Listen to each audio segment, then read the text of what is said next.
Hi, I'm Emily, 35, a single mom to my two beautiful kids, Sophie and Lucas. Life has a way of teaching you lessons when you least expect it, and mine came during a family dinner that broke my heart but rebuilt my spirit. Growing up in a picture-perfect family with money to spare, you'd think I had it easy. But behind the fancy house and designer clothes, I was always the one who didn't quite measure up, overshadowed by my sister Rachel. For years, I sat through Sunday dinners where my kids and I were treated like we were invisible. But one night, a pizza order became the moment I said, "Enough."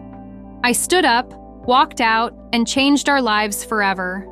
Let me share how I found my voice and showed my kids what it means to demand respect. Our childhood home in Virginia was like something out of a movie. Big, white columns, a wraparound porch, and a pool that sparkled in the summer sun. My parents, Robert and Catherine Harris, owned a chain of high-end furniture stores, and their wealth was obvious in every detail, from the crystal vases to the imported rugs. But their love? That was harder to come by. My sister Rachel, 3 years older, was their shining star. She had mom's auburn curls and dad's commanding presence, and she knew how to work a room. Her piano recitals were family events, her B- report cards framed like masterpieces. Me? I was the steady one, with my dark hair and quiet ways, always compared to an aunt my mom didn't like. My science fair wins and debate team medals got a quick, "Good job, Emily," before the conversation turned back to Rachel's latest drama or achievement. I'd lie awake at night, wondering why my best was never enough, why I felt like a guest in my own family. That feeling followed me into adulthood. Rachel went to a private college, her tuition and shopping sprees covered by mom and dad, even though she partied more than she studied. I earned a scholarship to a local university, studying nursing because I wanted to help people, but mom called it practical, with a tone that made it sound small. When Rachel married Tom, a car dealership owner, my parents threw a wedding so lavish it was featured in a local magazine. My wedding to David, a gentle electrician I met at a community fundraiser, was met with tight smiles, and Dad asking if David's job could support our family's standards. Rachel settled into a life of brunches and charity boards. Her house, a wedding gift from our parents, filled with custom furniture. I worked long shifts at the hospital, finding purpose in caring for patients, even if my paycheck stretched thin. 4 years ago, my life unraveled. David admitted he'd been seeing someone else, a coworker who understood him. The divorce was like a storm that tore through everything I'd built. I moved into a small apartment, raising Sophie, 11, and Lucas, 9, on my own. David's child support was irregular, and when I asked my parents for help, Mom sighed. "Maybe you should have worked harder to keep him, Emily." The words cut deep, but I pushed through for my kids. Sophie's my artist, always sketching or writing stories. Her heart's so big, she cries when she sees someone hurting. Lucas is my thinker, building model rockets and asking endless questions about the stars. Their teachers call them a joy, and their hugs get me through the hardest days. But those Sunday dinners at my parents' house, they were a reminder that no matter how hard I tried, we were always second best. Mom started the Sunday dinner tradition when Rachel and I had kids, saying it was about family. But those dinners were a showcase for Rachel's kids, Mia and Owen, who'd arrive with new toys and expensive clothes, talking over everyone and leaving crumbs on the antique furniture. My kids knew to sit still, say please and thank you, and offer to clear plates, only to hear, "No need, Emily. The housekeeper's got it." The little digs never stopped. "That sweater's so sensible, Emily," Mom would say, her eyes flicking to Rachel's designer blouse. Or, "Sophie and Lucas seem happy, even without all the extras Mia and Owen have." I'd smile, my chest tight, telling myself it was worth it for the kids to know their grandparents, even if it meant feeling like we didn't belong. Things got harder in the months before that fateful night. Rachel had just come back from a Caribbean cruise, paid for by Mom and Dad, and she'd talk endlessly about coral reefs and 5-star dinners, glancing at me like she knew I'd spent my summer picking up extra shifts to afford Lucas's school supplies. Mom and Dad would beam, praising Mia and Owen's sophisticated tastes, ignoring that Sophie and Lucas had never been on a real vacation. I'd bite my lip, focusing on my kids' faces to keep from snapping. But that Sunday, everything changed, and it all started with a pizza order that showed me exactly where we stood. That morning, I woke up tired but determined to make the day special. I helped Sophie with a sketch for her art class, her pencil flying across the paper as she drew our little family. "Do you think Grandma will hang this up?" she asked, her voice hopeful. I hugged her, hiding my doubt. "It's gorgeous, sweetie. She'll love it." Lucas was tinkering with a model rocket, his brow furrowed in concentration. "Mom, can we launch this soon?" he asked. "Absolutely, buddy," I promised, even though I wasn't sure how I'd afford the supplies. We baked a blueberry pie to bring to dinner, my way of contributing since Rachel never had to. As we mixed the dough, Lucas giggled, dusting flour on his nose. Those moments in our tiny kitchen with mismatched plates felt like home.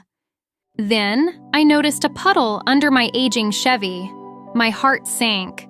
Car repairs were not in the budget.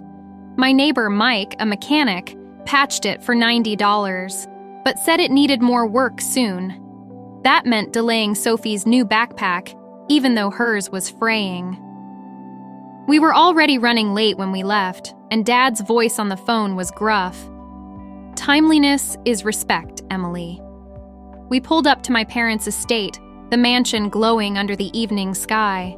Rachel's new SUV sat in the driveway, and Sophie whispered, "Another new car?" I nodded, keeping my voice steady. Inside, the air felt off. Clara, the housekeeper, greeted us warmly but murmured, "Be careful tonight." I noticed bags by the staircase, which was odd, but before I could think, Mom's voice cut through. "Finally, Emily, we almost started without you." Dad was reading a business magazine, barely looking up. Rachel was texting, her kids glued to new tablets. "Car trouble," I said, holding up our pie. Clara took it with a kind smile, but Dad just nodded to the kitchen.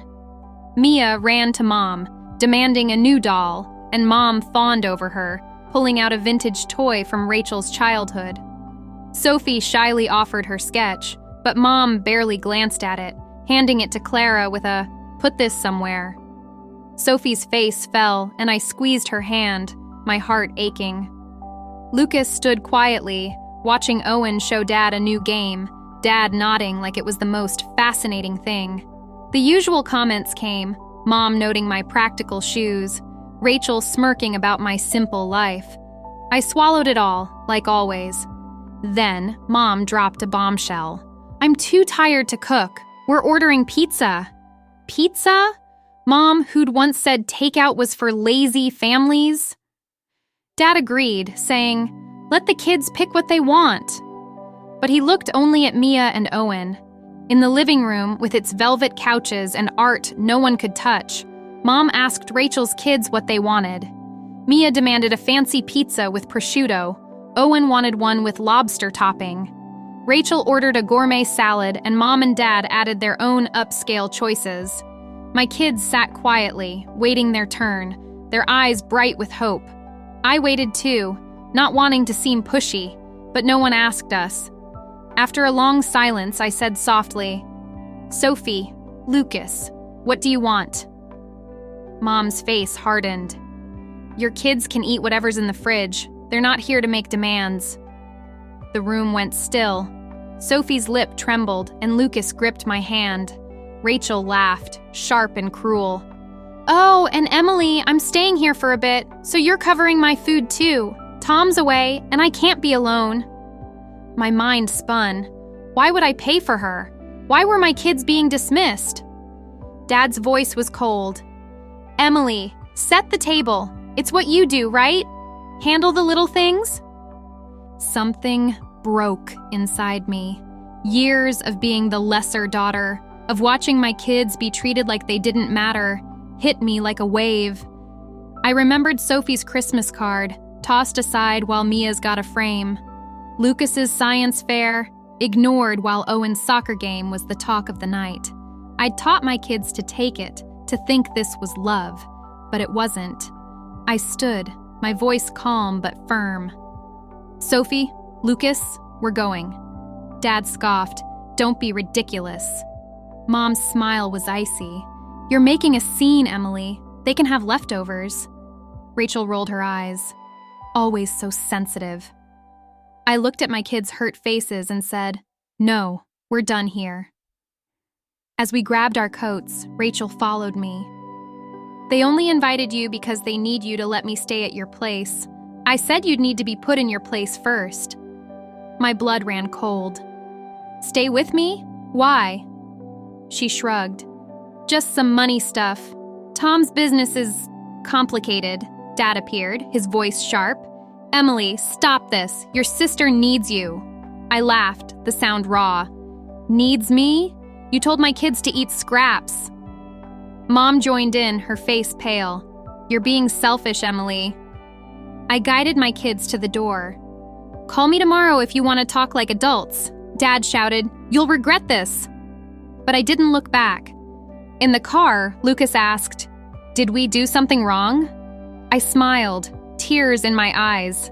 "No, buddy, we're doing something right." On impulse, I drove to Antonio's, a fancy Italian place we'd never been to. The hostess seated us despite our casual clothes, and Sophie whispered, "Is this okay, Mom?" I nodded. "Tonight, we're celebrating us."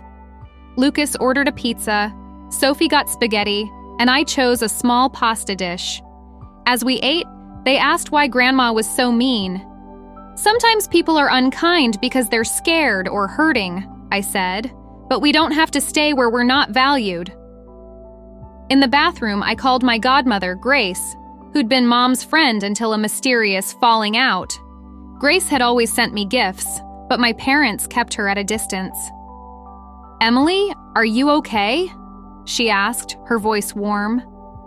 I told her everything, the dinner, the scraps, Rachel's words. She sighed. "I saw how they treated you, even as a kid. I fought with Catherine about it, and she cut me off, but I've always had your back." Then she stunned me. She'd planned to leave me an inheritance, and Mom knew. "I'm setting up a trust for you and the kids now," she said. "And your parents' business is collapsing. They owe me money on their house." I nearly dropped the phone.